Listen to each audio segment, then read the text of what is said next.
పరిశుద్ధ దేవుని సంఘ విశ్వాసులారా, దేవుని యొక్క మహా ఉచితమైన కృప చేత మనందరి జీవితకాల పర్యంతంలో ఎపిఫానియా తర్వాతే 6వ ఆరాధనలో ప్రభు సన్నిధానంలో ఏకీభవించడానికి ప్రభు కృప చూపించారు. పునరుత్థాన దినాన ఈ యొక్క దేశంలో ప్రభుని మహింపరచడానికి దేవుడు తరుణం అనుగ్రహించున్నారు. అందుని బట్టి దేవునికి కృతజ్ఞతాస్తుతులు చెల్లిస్తూ దేవుని నామానికి అందరి పక్షంగా సంఘ పక్షంగా చేరువచ్చిన దేవుని బిడ్డల్ని అందరికీ నా నిండు వందనాలు తెలియజేస్తున్నాను. మరి దేవుని కృపను బట్టి ఐజాక్ గారు కూడా మరి క్వారంటైన్ నుంచి క్షేమంగా గృహానికి చేరుకుంటున్నారు. అందుని బట్టి కూడా దేవునికి వందనాలు. ప్రార్థన చేసిన మీ అందరికీ కూడా వందనాలు. మీకు ఏమైనా ప్రార్థన అవసరతలు కలిగి ఉంటే ఏ సమయంలో అయినా సరే నాకు కానీ సేవకులు ఐజాక్ గారు కానీ లేకపోతే పెద్దవారికి కానీ మీరు దయచేసి మెసేజ్ కానీ ఒక ఫోన్ కానీ చేయండి. మేము అన్నది మీకోసం ప్రార్థన చేయడం కోసమే. లేకపోతే ఇంటికి వచ్చి ప్రార్థన చేయాలన్నా ఒక చిన్న మెసేజ్ పెట్టండి, తప్పనిసరిగా మీకోసం ప్రార్థన చేస్తాము. మంచిది. సమయాన నేటి వాక్య ధ్యానానికి మనం సిద్ధపడదాం. ఇర్మియా గ్రంథం 17వ అధ్యాయము 5, 6 వచనాలు మనం చదువుకుంటూ నేటి ధ్యానానికి సిద్ధపడదాం. ఇర్మియా గ్రంథం 17వ అధ్యాయం 5, 6 వచనాలు. యెహోవా ఇలాగు సెలవిచ్చుచున్నాడు, నరులను ఆశ్రయించి శరీరులను తనకు ఆధారముగా చేసుకొంచు తన హృదయమును యెహోవా మీద నుండి తొలగించుకునేవాడట శాపగ్రస్తుడు. చదువుమా. వాడంట ఎలా ఉంటాడంటే ఎడారిలోని అరుహా వృక్షం వలె ఉండును. మేలు వచ్చినప్పుడు అది వానికి కనపడదు. వాడు అడవిలో కాలిన నేల యందును నిర్జనమైన చవిటి భూమి యందును నివసించును. క్రీస్తునందు ప్రియ పరిశుద్ధ దేవుని బిడ్డలారా, ఈరోజు మనం నేర్చుకుంటున్న అంశము మన ద్వారా దేవుని ప్రత్యక్షత. మన ద్వారా దేవుని ప్రత్యక్షత. ఒకసారి చెప్తారా? మన ద్వారా దేవుని యొక్క ప్రత్యక్షత. ఎపిఫానియా అనగా మనం చెప్పుకుంటున్నాము దేవుని యొక్క ప్రత్యక్షత అని. నిన్నటి వారం యెషయాకి దేవుని యొక్క ప్రత్యక్షతను కనపరచడం చూసాము. అలాగే పేతురుకి ఆ చేపల అద్భుతం ద్వారా వలలు నిండిపోయేటట్లుగా, దోణులు నిండిపోయేటట్లుగా అద్భుతం ద్వారా యేసు ప్రభు ఎవరో తన దైవత్వాన్ని ప్రత్యక్షపరుచుకున్నారు. ఇటు రీతిగా గడిచిన 5 వారాలు కూడా దేవుడు ఆయా ప్రత్యక్షతలు మనం చూస్తాం. ఇప్పుడు మనం విశ్వాసమై చాలా కాలమైంది. మనం బాప్తిసం ద్వారా దేవుని సంఘంలో సభ్యులము. ఇప్పుడు ఏమి కొత్త కాదు, చాలా కాలమైంది. బహుశా అంటే హెచ్చు తగ్గులు ఉండొచ్చు, ఒకడు ముందు కావచ్చు, ఒకడు వెనకాల కావచ్చు. కానీ మన అందరం కూడా బాప్తిసం పొంది లేకపోతే బాప్తిసం పొందుకున్న దేవుని మందిరంలో చాలా వారాలుగా, చాలా సంవత్సరాలుగా దేవుని మనం వెంబడిస్తున్నాం. లేకపోతే దేవుని వాక్యాన్ని చదువుతున్నాం, దేవుని ప్రార్థన చేస్తున్నాము. ఇప్పుడు దేవుణ్ణి కలిగి ఉన్నాం. మనము దేవుడు అంటే ఏంటో తెలుసుకున్నాము. దేవుణ్ణి తెలుసుకున్న మనం ఇప్పుడు దేవుణ్ణి మన యొక్క క్రియల ద్వారా, మన యొక్క నేచర్ ద్వారా, మన స్వభావం ద్వారా మనము ఇతరులకు చూపించవలసిన వారమై ఉన్నాం. మనము దేవుని యొక్క స్వభావాన్ని ఇతరులకి మనం చూపించవలసిన వారు ఉన్నాం. సరే, పాఠంలోకి వస్తూ ఉంటే యెహోవా ఇలాగ సెలవిచ్చుచున్నాడు, నరులను ఆశ్రయించి శరీరులను తనకు ఆధారముగా చేసుకొంచు తన హృదయం యెహోవా మీద నుండి తొలగించుకునేవాడు శాపగ్రస్తుడు. వాడు ఎట్లాంటి రీతిగా ఉంటాడంటేనట ఎడారిలోని ఒక అరుహా వృక్షం వలె ఉంటాడు అని జ్ఞాపకం చేస్తున్నాడు. చూడండి, ఈ అరుహా వృక్షాలని చూసారండి? అట్లాంటిది ఏదైనా నేను కూడా చూడలేదు, కానీ బైబిల్ యొక్క వివరణ మనం చూద్దాము. ఈ సమయంలో చూడండి, యెహోవా మీద నుంచి ఎవడైతే మనసు తిప్పుకుంటాడో వాడు అరుహా వృక్షం వలె ఉంటాడు అని జ్ఞాపకం చేస్తున్నాడు. ఒక వ్యక్తిని మీకు పరిచయం చేస్తాను. 2వ దినవృత్తాంతాల గ్రంథం 26వ అధ్యాయము 5వ వచనం 16వ వచనం మనం చూస్తూ ఉంటే, నిన్నటి వారం మనం ఉజ్జియా అనబడిన రాజుల గురించి కొన్ని విషయాలు మనం చెప్పుకున్నాం. ఉజ్జియా చనిపోయినప్పుడు ప్రత్యక్షత కలిగిందని. ఈ దినాన కూడా ఆయనే మనకి ఈ ఉదాహరణగా ఉన్నాడు. చూడండి, 2వ దినవృత్తాంతాలు 26వ అధ్యాయం 5వ వచనంలో ఉజ్జియాని గురించి ఒక మాట రాయబడింది. ఏంటంట? దేవుని ప్రత్యక్షత విషయమందు తెలివి కలిగిన జకరియా దినములలో అతడు దేవుని ఆశ్రయించెను. చూడండి, అతడు యెహోవాను ఆశ్రయించినంత కాలం దేవుడు ఏం చేశాడంటే అతన్ని దేవుని ఆశ్రయించినంత కాలం, దేవుని నమ్ముకున్నంత కాలం, దేవుని వేడుకున్నంత కాలం, దేవుని యొక్క సహాయం. అతను రాజు, మనలాగా ఒక మామూలు వ్యక్తి కాదు. రాజ్యం మీదకి అనేకమైన యుద్ధాలు వచ్చేటప్పుడు, శత్రువులు దండెత్తేటప్పుడు, రాజ్యంలో అనేకమైన కరువు కాటకాలు కలిగినప్పుడు, అనేకమైన పరిస్థితుల్లో దేవుని ఆశ్రయిస్తున్నాడు, దేవుని మీద ఆధారపడుతున్నాడు, దేవుని వేడుకుంటున్నాడు. అట్లాంటి కాలం అంతా దేవుడు సహాయం చేస్తూ వచ్చాడు. కానీ ఒక కాలం వచ్చింది, అప్పుడు దేవుని మీద నుంచి, అంటే చూడండి, మనకి కష్టాలు ఉన్నప్పుడు లేకపోతే బాధలు ఉన్నప్పుడు ఒకలా దేవుని వేడుకుంటాము, అన్ని సాఫీగా ఉన్నప్పుడు, అన్ని సౌకర్యంగా, లేకపోతే కొంచెం మనకి అన్ని బాగున్నప్పుడు అంతగా దేవుని మీద లేకపోతే ఆధారపడనే పరిస్థితులు కొన్నిసార్లు మనం చూస్తూ ఉంటాం. ఈ ఉజ్జియా విషయంలో కూడా అట్లాగే జరిగింది. ఇప్పుడు 16వ వచనం చూడమ్మా. అతను 16వ వచనం అతను ఏం చేశాడు? ఆశ్రయించినంత కాలం వర్ధలింపు చేశాడు దేవుడు. అదే అధ్యాయం 16వ వచనం చూడండి. అయితే అతడు స్థిరపడిన తర్వాత చూడండి, అతడు మనస్సును గర్వించి చెడిపోయిను. అతను స్థిరపడిన తర్వాత, అతని యొక్క రాజ్యం సుస్థిరమైపోయిన తర్వాత, అతని పరిస్థితులన్నీ బాగున్న తర్వాత ఇంకంటే గర్వం వచ్చేసింది, అతిశయం వచ్చేసింది. కాబట్టి దేవుని మీద నుంచి అతని మనసు డైవర్ట్ అయిపోయింది. కాబట్టి ఆ క్రింద మనం చూస్తూ ఉంటే దేవుడు కొంతమందికి కొన్ని పనులు అప్పగించాడు. కొన్ని పనులు వాళ్ళే చేయాలి. అలాగే దేవాలయంలో యాజకత్వం చేసే పని యాజకులకు అప్పగించాడు దేవుడు. అట్లాంటిది ఈ ఉజ్జియా రాజు కూడా ఎంత గర్వం వచ్చిందంటే, యాజకులే చేయాలంటే నేను కూడా ధూపం వేసేయచ్చని ధూపార్తిని పట్టుకుని దేవుని సన్నిధిలో ధూపం వేసేసాడు. ధూపం వేసేటప్పుడు యాజకులు వాళ్ళందరూ కూడా షాక్ అయిపోయారు. ఇదేంటి, ఇతను యాజకుడు కాదు కదా, ఇతను రాజు అయితే ఉండొచ్చని వాళ్ళు అనుకునే ఈలోగా అతను నొసటంటే కుష్ఠము పుట్టింది. కుష్ఠం అనే ఆ కుష్ఠ రోగము అది మెల్లమెల్లగా పాకుతుంది. అక్కడ ఉన్న యాజకులు కూడా చూశారు. అలాగది పాకి ఆ కుష్ఠ రోగంతోనే ఉజ్జియా చనిపోయాడు. ఇక నేను చెప్పే విషయం ఏమిటంటే, చూడండి, అతని గురించి స్పష్టంగా బైబిల్ సాక్ష్యం ఇస్తుంది. అతడు ఆశ్రయించినంత కాలం, అతడు దేవుని మీద ఆధారపడినంత కాలం అతడు సేఫ్ గా ఉన్నాడు. అతని రాజ్యం సుభిక్షంగా వచ్చింది. ప్రాబ్లమ్స్ వచ్చినా సరే, కష్టాలు వచ్చినా సరే దేవుడు తప్పిస్తూ వచ్చాడు.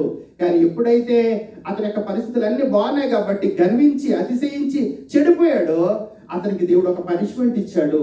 అతనికి ఒక రోగం పెట్టి అతన్ని తుడిచివేశాడు.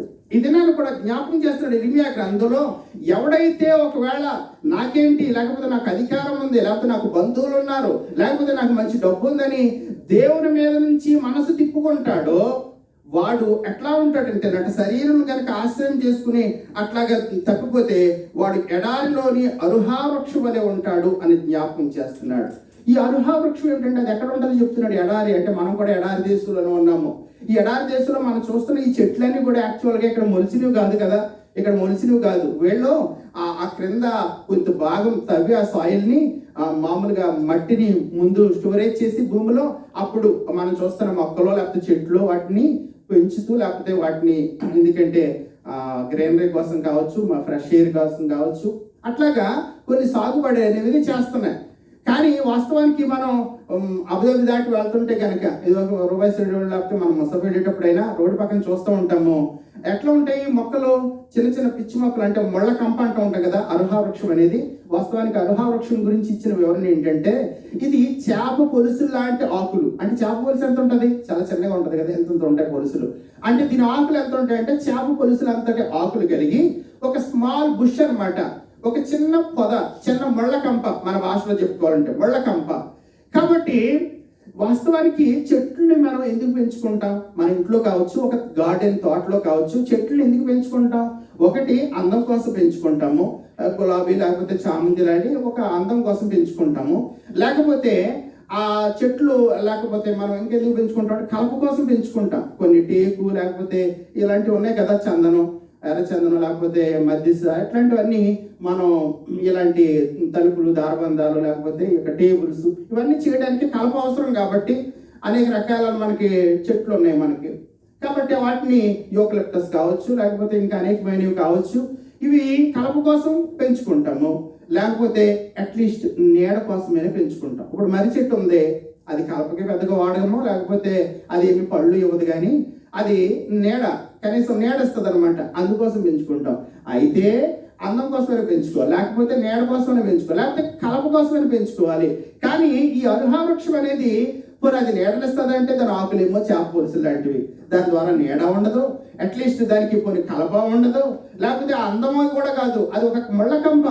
అంటే మనిషికి ఏ విధమైన ఉపయోగం లేని మొక్క అరుహా వృక్షము.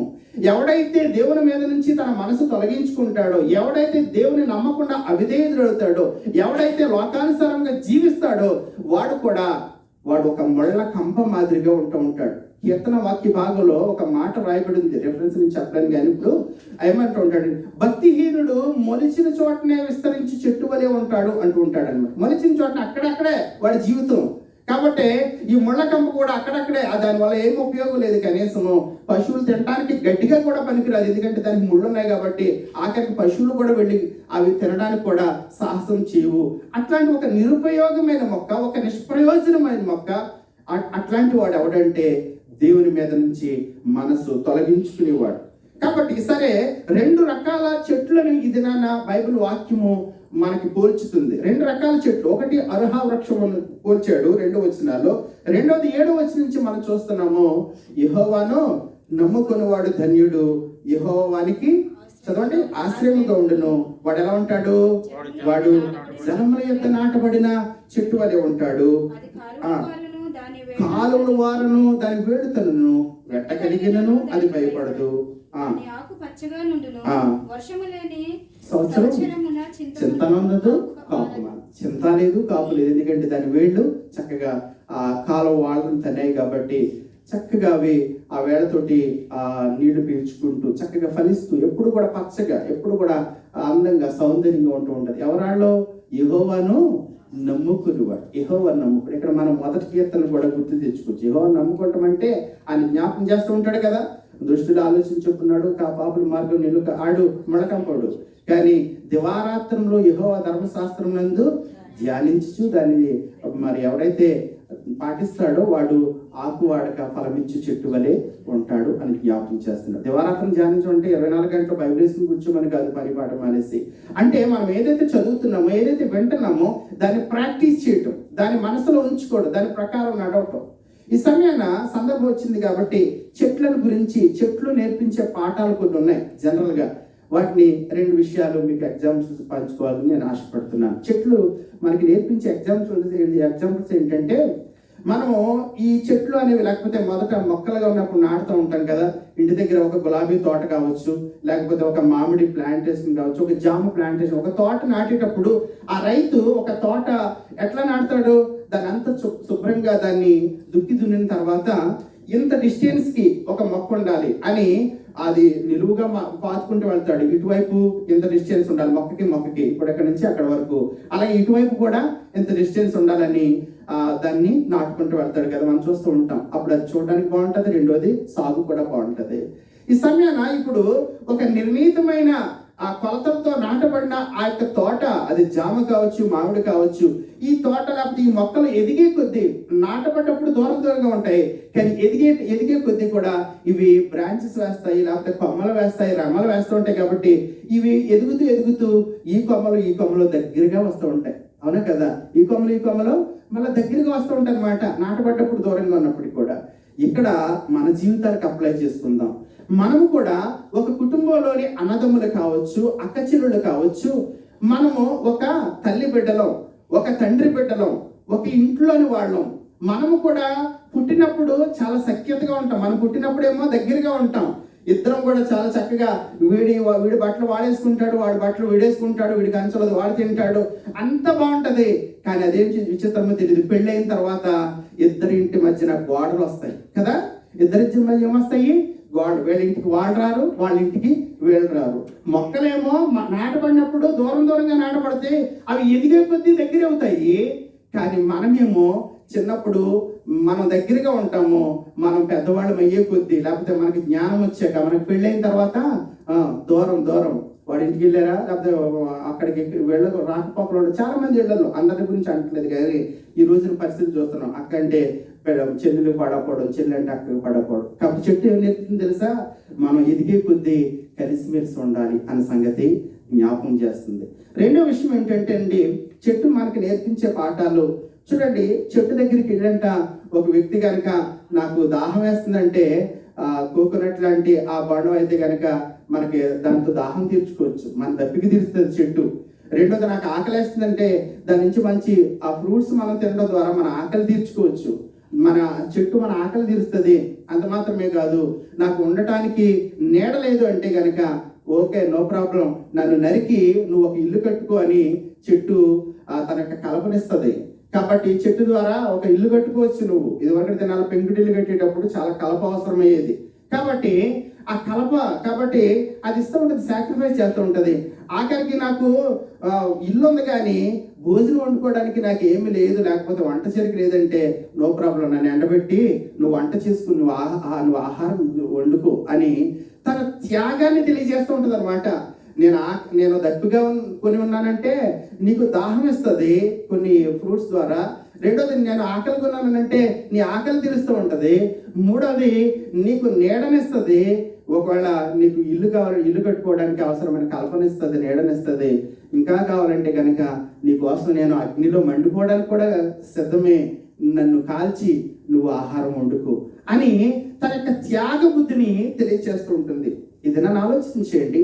మనము ఇక్కడ పరిశుద్ధ గ్రంథంలో చాలాసార్లు మొక్క అనేది, వృక్షము అనేది ఉపయోగించబడింది. దానియేలు గ్రంథంలో అంటూ ఉంటాడు, రాజా ఆ వృక్షము నిన్ను సూచించున్నది అంటూ ఉంటాడు దానియేలు ఒక చోట. రాజా ఆ వృక్షము నిన్ను సూచించింది అంటే పరిశుద్ధ గ్రంథంలో వృక్షము అనేది ఒక వ్యక్తిని సూచిస్తుందండి, లేక ఒక కుటుంబాన్ని సూచిస్తుంది. ఒక కుటుంబం కూడా వృక్షం లాంటిదే. ఆ తల్లి తండ్రి నుంచి వచ్చిన ఆ బిడ్డలు ఆ కొమ్మల మాదిరిగా, రెమ్మల మాదిరిగా వాళ్ళ నుంచి బిడ్డలు అట్లా ఆ వంశము వృద్ధి అవుతుంది. కాబట్టి ఏమంటూ ఉంటారంటే వంశ వృక్షం అంటారు కదా, వంశవాళ్ళని వంశ వృక్షం అంటారు. కాబట్టి ఒక వ్యక్తి కావచ్చు, ఆ మొక్క అనేది, లేకపోతే ఒక కుటుంబం కావచ్చు, ఒక వంశము కావచ్చు, లేకపోతే ఒక జనాంగం కావచ్చు, ఒక రాజ్యము కావచ్చు, ఇవన్నీ కూడా చెట్టుకి సాదృశ్యాలుగా ఉన్నాయి. కాబట్టి యెహోవాను నమ్ముకుని వాడు ధన్యుడు. వాడు ఎట్లా ఉంటాడంటే గనక వాడు ఆకు వాడక ఫలమిచ్చి చెట్టు వలె ఉంటూ ఉంటాడు. ఎప్పుడు కూడా చింతన ఉండడు, ఎప్పుడు కూడా వాడు విచారం అనేది ఉండదు, ఎప్పుడు కూడా సారుగా ఉండడు. వాడు ఎప్పుడు హ్యాపీగా ఉంటాడు, ధైర్యంగా ఉంటాడు, సమాధానంగా ఉంటూ ఉంటాడు. ఎందుకంటే అతడు నీటి కాలువలో అనగా అతని యొక్క వేళ్ళు దేవుని వాక్యంలో వైపుకి తన్నాయి కాబట్టి అతడు చాలా సమాధానంగా ఉంటాడు అన్న సంగతి జ్ఞాపకం చేస్తున్నాడు. ఈ సమయాన్ని గమనించదగిన విషయం ఏంటంటే మన యొక్క అంశము మన ద్వారా దేవుని యొక్క ప్రత్యక్షత, మన ద్వారా దేవుని ప్రత్యక్షత. ఇప్పుడు మనం విశ్వాసమై చాలా కాలం అయింది, మనకి చాలా వాక్యాలు తెలుసు, మంచిది. ఇప్పుడు మన సమాజంలో జీవించేటప్పుడు, చర్చిలో ఉన్నప్పుడు కాదు, మన సొసైటీలో జీవించేటప్పుడు మనలో ఉన్న భక్తిని, మనలో ఉన్న విశ్వాసాన్ని మనం ఎలాగో ప్రదర్శిస్తున్నాం, ఎలా కనుపరుస్తున్న ఇతరులాగానే జీవిస్తున్నామా, లేక ఏమైనా మన యొక్క ఐడెంటిటీ, మన యొక్క గుర్తింపు ఏమైనా ఉందా, ఒకసారి మనం చెక్ చేసుకోవాల్సిన అవసరం ఉంది. ఈ సమయాన్ని మనం ఆలోచన చేస్తూ ఉంటే చూడండి, యేసుక్రీస్తు ప్రభు వారు కొండ మీద ప్రసంగంలో ఆయన ప్రసంగం చేస్తూ ఒక మాట ఉపయోగించారు, ఒక మాట మత్తయి సువార్తలో ఉపయోగించారు. ఆ మాట ఏమిటంటే, మంచి చెట్టు మంచి ఫలములు ఫలిస్తుంది, కాని చెట్టు చెడ్డ ఫలాలు ఫలిస్తుంది. అంటే చెట్టు మంచిదో కాదో ఒక మనకి ఎలా తెలుస్తుందంటే దాని యొక్క ఫలాలను బట్టి, దాని ఫ్రూట్స్ని బట్టి, దీని పుచ్చి పట్టేసిందిరా, ఇది మంచి చెట్టు కాదు, దీని టేస్ట్ బాగోదు. కాబట్టి ఫ్రూట్ అనేది దాని యొక్క గుణాన్ని తెలియజేస్తుంది, దాని యొక్క స్వభావాన్ని తెలియజేస్తుంది. అది మంచిదా చెడ్డదా, అది మంచిదైతే ఎంత రేటు పెట్టైనా కొనుక్కుంటున్నాం.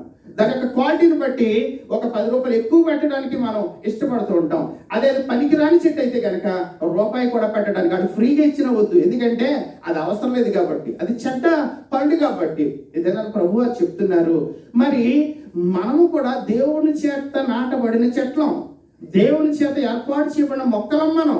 ఇప్పుడు మనలో ఉన్న విశ్వాసాన్ని, మనలో ఉన్న ప్రార్థన జీవితాన్ని, మనలో ఉన్న భక్తిని, మనలో ఉన్న నీతిని మనం ఎట్లా ప్రదర్శిస్తున్నాం, ఎట్లా కనపరుస్తున్నాం ఈ సమాజానికి. ఈ సమయాన్ని ఆలోచించండి. మనం కనపరిచే ఆ ఫ్రూట్ని బట్టే, మనం కనపరిచే ఆ భక్తిని బట్టే ఇతరులు దేవుణ్ణి తెలుసుకోగలరు, ఇతరులు దేవుణ్ణి గుర్తించగలరు, గ్రహించగలరు. మనం చేసే ప్రసంగాలను బట్టి కాదు, మనం చేసే లేకపోతే ఇంకేదో కార్యాలను బట్టి కాదు. వాళ్ళకి కావాల్సింది ఫ్రూట్ అన్నమాట. మనం ఎంతవరకు భక్తిని చేస్తున్నాం. మనం కొత్త నిబంధనలో చూస్తూ ఉంటే, నేను స్వార్థ పాఠంలో యేసుక్రీస్తు ప్రభువారు తెలియజేస్తున్నారు. ఏమనంటే లోక సువార్త 6వ అధ్యాయము 17 నుంచి, అంటే 17 నుంచి కాదు కానీ ఆ పాట 25 దాదాపు వచనాలు మనం చూస్తుంటే, పేదలైన మీరు ధన్యులు, పరలోక రాజ్యము మీది. ఇప్పుడు ఆకలి కొనుచున్న మీరు తృప్తిపరచబడతారు, మీరు ఏడ్చున్న మీరు ధన్యులు, మనిషి కుమార్ నిమిత్తము మనుషులు మిమ్మల్ని ద్వేషించి వెలివేసి నిందించి మీ పేరు చెడ్డదని కొట్టిపోయినప్పుడు మీరు ధన్యులు అంటున్నారు. ఈ సమయాన మనం ఆలోచించేదగిన మాట ఏమిటంటే, నేటి కార్పొరేట్ బోధనను బట్టి లేకపోతే అనేక రకాల వచ్చి పడేస్తున్న ప్రాస్పరిటీని గురించిన బోధనను బట్టి ఎట్లా ఉందంటే, దేవాలయానికి వెళ్తే చాలు కోటీశ్వర్లు అయిపోతారు, దేవుని సన్నిధికి వెళ్తే చాలు అప్పులు తీరిపోతాయి అనే ఒక భ్రమని, ఒక సూత్రాన్ని ప్రజల మీద రుద్దుతున్నారు. అట్లాంటి వాక్యాన్ని ఎక్కువ చెప్పడం ద్వారా అది కరెక్ట్ కాదని నేను అనట్లేదు, కానీ 100% కరెక్ట్ అయితే కాదు. ఎందుకంటే చూడండి, వాక్యం చెప్తుంది ఇక్కడ, పేదలైన మీరు ధన్యులు, మీరు తృప్తిపరచబడదు. ఇక్కడ సూత్రం ఏమిటంటే, దేవుని నమ్ముకున్న ప్రతివాడు కూడా ధనవంతుడు కోటీశ్వరుడు అయి ఉండాలన్న రూల్ ఏమీ లేదు. దేవుని నమ్ముకున్నంత మాత్రాన నీవు కోటీశ్వరుడు అయిపోవాలి, నువ్వు కారులో తిరగాలి, నువ్వు మేడలో బ్రతకాలి అన్న రూలు ఏమి కూడా లేదు. ఆలోచన చేయండి, ఒకవేళ నువ్వు విశ్వాసం అయినప్పటికీ కూడా, నువ్వు మంచి విశ్వాసవి 100%, నువ్వు మంచి భక్తిపరుడు అయినప్పటికీ కూడా నువ్వు పేదవాడిగా ఉండొచ్చు, ఉండే అవకాశం ఉంది. ఉదాహరణకి బైబిలే మనకు చెప్తుంది ఏమనంటే, చూడండి, మనకి లోకస్వార్తలోనే ఒక ఉపమానం ఉంటూ ఉంటది. ధనవంతుడు ఒకడు ఉండెను, అతడు ఓదారంగ వస్త్రాలు ధరించేవాడు, అతను అపరకోటీశ్వరుడు, ఎంత డబ్బులునే అడిగే తెలియదు. వాడి ఒక వాకిట్లో బేద లాజరు అనేవాడు ఒకడున్నాడు కదా, బేద లాజరు అనేవాడు ఒకడున్నాడు. అట్లాంటి వాడు దేవుని యందు చాలా నమ్మకమైన వాడు, దేవుని ఆరాధించడంలో చాలా నమ్మకమైన వాడు. కానీ అంత నమ్మకమైన వాడికి కనీసం తినడానికి పోని, ఏమంటే బ్యాంక్ బ్యాలెన్స్ వద్దు, తినడానికి రోజు గుప్పెడు మెతుకులు కూడా, పట్టెడు అన్నం కూడా కరువేవాడికి, ఏమండి. కాబట్టి అతని స్థితి కడుపు నిండా భోజనం చేయలేని పరిస్థితి. రెండోది, అతను ఉండటానికి ఏమి షెల్టర్ లేదు. దేవుని కృపను బట్టి మనకి అంతో ఎంతో ఒక నీడంతో ఒక ఇల్లు ఏదో ఒకటి ఉంది మనకి, ఒక రెంట్ హౌస్ అయినా. కానీ అతను ఉండటానికి కనీసం ఒక ఆశ్రయం అంటే ఒక షెల్టర్ ఏమీ లేదు. ఆ ధనవంతుడి యొక్క ఇంటి పంచన అరుగు మీద బ్రతికేవాడు. మూడోది, అతనికి దేహం చూస్తే అతని దేహం నిండా గాయాలే, కురుకులే, ఊపుకోవడానికి కూడా పరిస్థితి లేదు. అంటే ఆరోగ్యము లేదు, తినడానికి ఆహారము లేదు, లేదంటే అతను ఉండటానికి ఒక ఇల్లు కూడా లేదు. అయినప్పటికీ కూడా చూడండి, అతని భక్తి చూడండి, లాజరు భక్తి ఏనాడు కూడా, దేవా నేను ఎంతకాలంగా నేను మొక్కుతున్నాను, ఎంతకాలంగా ప్రార్థిస్తున్నాను, ఎంతకాలంగా నేను స్తుతిస్తున్నాను, ప్రార్థిస్తున్నాను, నా జీవితం ఎప్పుడు ఇద్దే, నా బ్రతుకు కనీసం కడుపు నిండా తినడానికి లేదని ఏ రోజైనా దేవుడిని నిందించడా?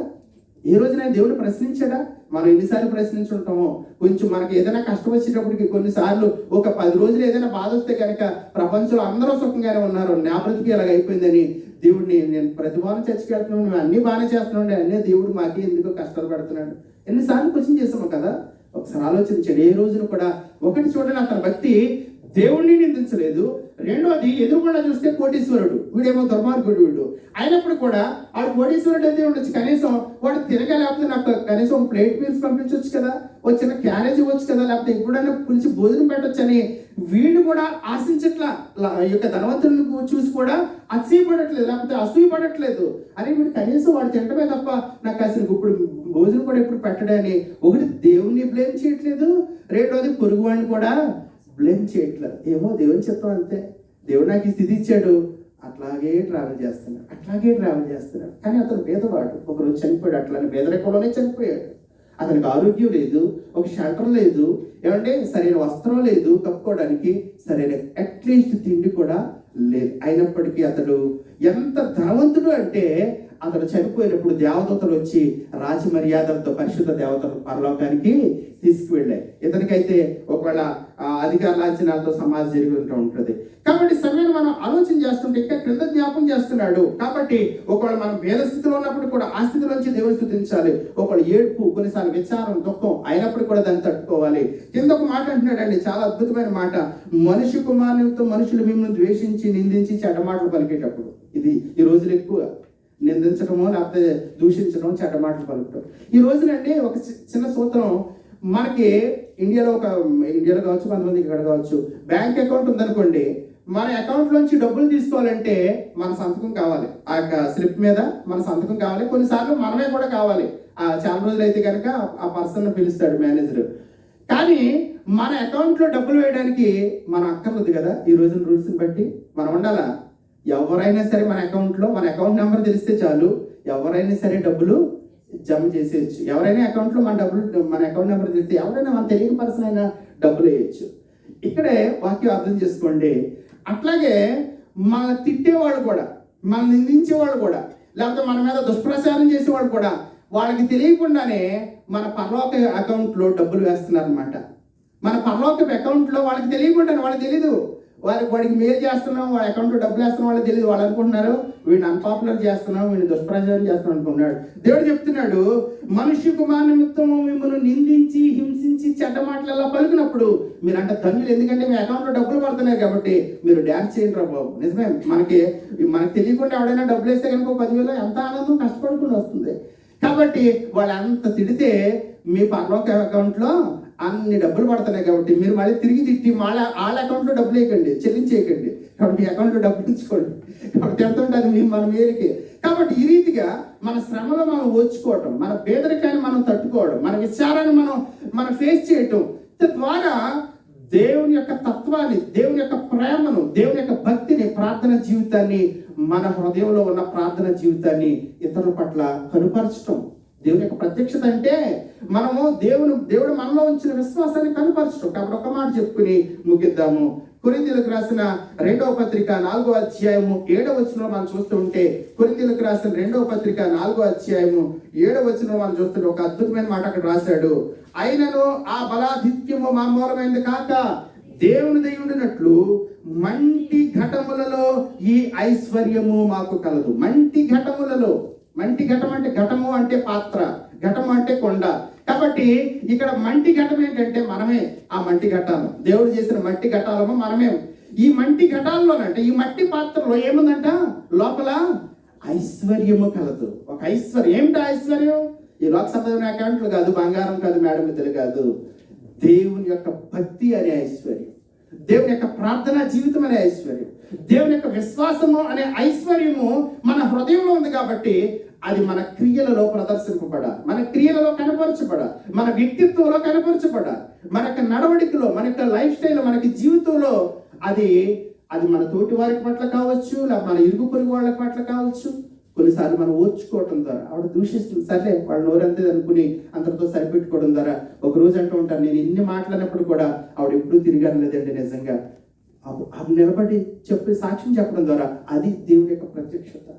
కాబట్టి సమయాన్ని ఆలోచించండి. ప్రభు అంటున్నారు, ఇప్పుడైతే నిద్రించిన వారిలో ప్రథమ ఫలముగా క్రీస్తు మృతుల్లో నుండి లేపబడి ఉన్నాడు అంటున్నారు కొరింథీయులకు రాసిన పత్రిక. దేవుని కూడా ఎట్లా పోలుస్తున్నాడంటే నిద్రించిన వారు ప్రథమ ఫలముగా, ఫస్ట్ ఫ్రూట్ ఆఫ్ రిజరెక్షన్. కాబట్టి క్రీస్తు ప్రభు ప్రథమ ఫలం అంటే పాత నిబంధనలో ప్రథమ ఫలముల పండుగ అని ఒక ఫలము ఉంటుంది.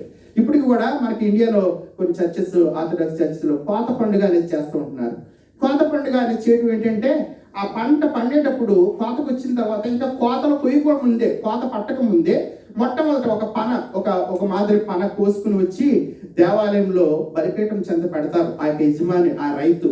తద్వారా ఆ పంట దేవుని మందిరానికి తీసుకురావడం ద్వారా ఈ పంట అంతా కూడా దేవునిది అని చెప్పడం ఉద్దేశం. అట్లాగే యేసుక్రీస్తు ప్రభు మృతుల్లో నుండి తిరిగి లేచాడు. ఇప్పుడు ఆయన లేచిన తర్వాత ఆ కింద వచనాల్లో చెప్తున్నారు, తర్వాత వారి వరుసలో మనందరం కూడా బ్రతికించబడు. ఆయన ప్రథమ ఫలంగా లేచాడు. ఆయన ప్రథమ ఫలం తర్వాత మనందరం కూడా, మనకు ఒక వరుస ఉంది, ఆ వరుసలో మనం కూడా చనిపోయిన తర్వాత సజీవులుగా లేపబడతాం, ఆయన మహిమలో ఉంటాము. ఆయన మహిమలో ఉండాలంటే ఈ మంటి ఘటంలో విశ్వాసము అనే ఐశ్వర్యం ఉండాలి, ప్రార్థనా జీవితం అనే ఐశ్వర్యం, భక్తి అనే ఐశ్వర్యం ఉండాలి, దేవుని యొక్క దయ, క్షమ, ప్రేమ, సహోదర ప్రేమ, ఇట్లాంటి మంచి గుణాలతోటి యేసుక్రీస్తు ప్రభువుని మన జీవితాల ద్వారా మన చుట్టూ ఉన్న ప్రపంచానికి పరిచయం చేద్దాం. ఈ సమాజానికి క్రీస్తు ప్రేమను, ప్రత్యక్షతను చూపిద్దాం. అట్టి కృపా భాగ్యము దేవుడు మనందరికీ దయచేసి నడిపించును గాక. ఆమేన్. సమస్త జ్ఞానం మించిన దేవుని సమాధానము యేసుక్రీస్తు వల్ల మీ హృదయముకు తలపులకు రావడం గాక. ఆమేన్. దేవా నాయందు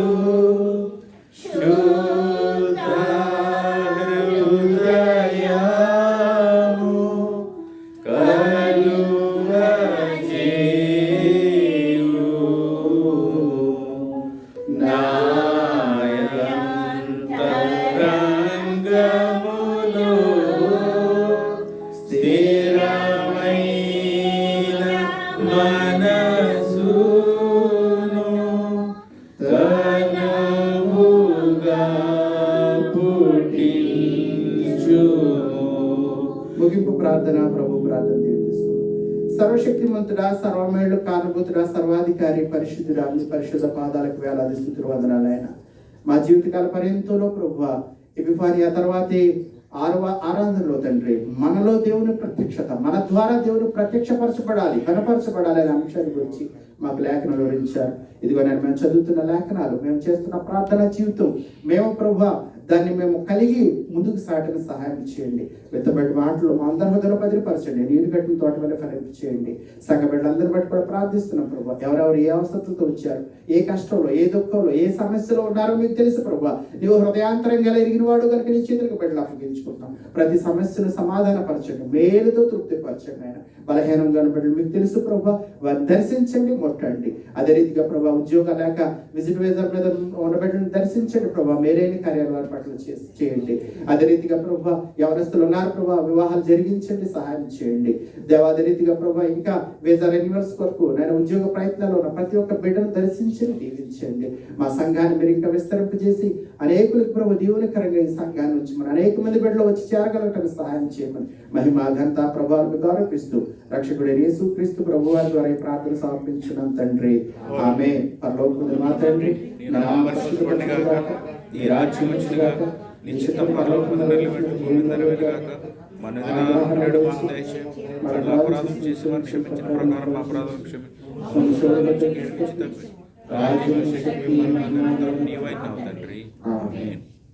ప్రభువుని ఆశీర్వదించినది కాపాడుగాక, ప్రభు నీకు తన సన్నిధి ప్రకాశింపజేసినది కరుణించుగాక, ప్రభు నీ మీద తన సన్నిధి కాంతులు దొరికి చేసి నీకు సమాధానం కలుగు చేయునుగాక.